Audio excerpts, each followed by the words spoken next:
Thank you, Christy. 6:31 now, and it is a big day for horse racing fans. It is Black-Eyed Susan Day to kick off Preakness weekend. Alexis Davila joins us live this morning, and you've got a special guest with you, Alexis. Who do you have? I sure do. This is Mike Rogers with the Maryland Jockey Club, and I actually want to start off by explaining about the organization first.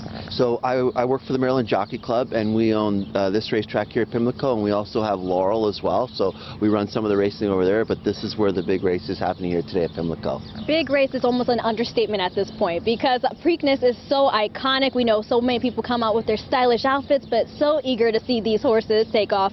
Why is it so iconic?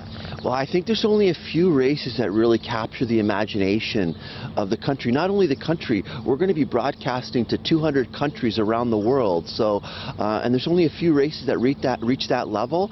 And, you know, the Preakness is one of them, and it's right here in Baltimore. So that's pretty exciting. Speaking of our lovely Charm City, what does this mean to our community?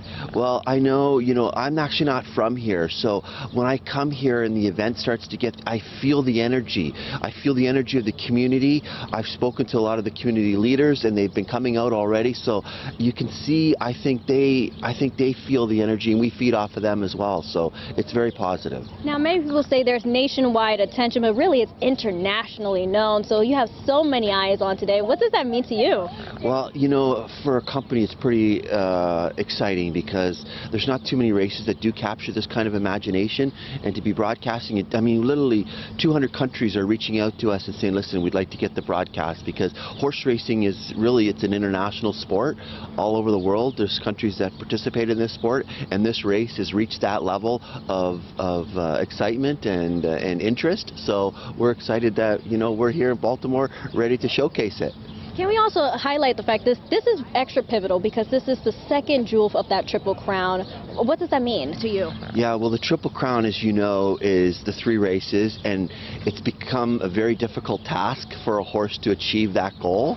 So I think, we always say the Kentucky Derby is the prep for the Preakness. So that was the prep. This is the real race now. And then, of course, they go on to try to win the Belmont after that. And only a few horses have accomplished that feat.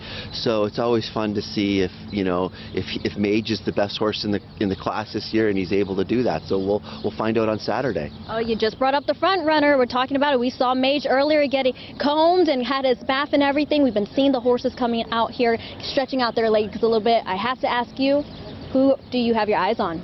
Well, I'm gonna my heart's with the local. So Coffee with Chris is a local Marylander. Trainer's here in Maryland. He's stabled at Laurel, and he's bred here in Maryland. Coffee with Chris. So my heart is there. I think he can do it. Look, Mage wasn't the favorite in the Derby, and so Coffee with Chris will probably be a little bit of a long shot, but you never know. So my heart's with him, but I know Mage is going to be tough.